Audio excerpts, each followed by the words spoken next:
Hello friends, good morning. Srishti's ওয়ার্ল্ডে তোমাদের স্বাগত জানিয়ে ছোট্ট ব্লগটি শুরু করছি। সকালবেলায় ঘুম ভাঙলো এই ছোট্ট একটা পাখির আওয়াজে। ফ্রেশ হয়ে চলে আসলাম কফি বানানোর জন্য। তো কফির দুধটাকে গরম করছি, তারপর কফিটা বানিয়ে নিয়েছি। আর দুটো কাপে হবে চিনি আর একটা কাপে চিনি ছাড়া, তাই বানিয়ে নিলাম। আমরা তিনজনে খাবো। তারপরে আমি কফি নিয়ে এসে এখানে বসেছি খাবো বলে, বিস্কুট দিয়ে খাচ্ছি। তাই তোমাদের সাথে একটু শেয়ার করলাম সকালবেলা উঠে। দেবীনগরে আছে তার জন্য। এবার কফি খেয়ে উপরে গেলাম ছাদে একটু ঘুরতে যাওয়ার জন্য, কারণ কালকে এসেছি, আজকেও আছি, কালকে আবার আগামীকাল চলে যাব, সেই জন্য একটু ঘুরে টুরে নিলাম।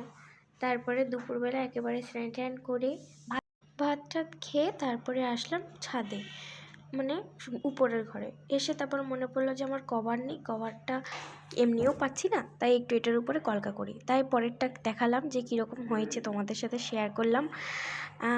আর আমার নতুন চ্যানেল, তেমন একটা ভালো এখনও ভিডিও করতে পারি না, ভালো কোনো করতে পারি না, তাও তোমাদের সাথে যা শেয়ার করব তোমরা ভালোভাবে দেখো।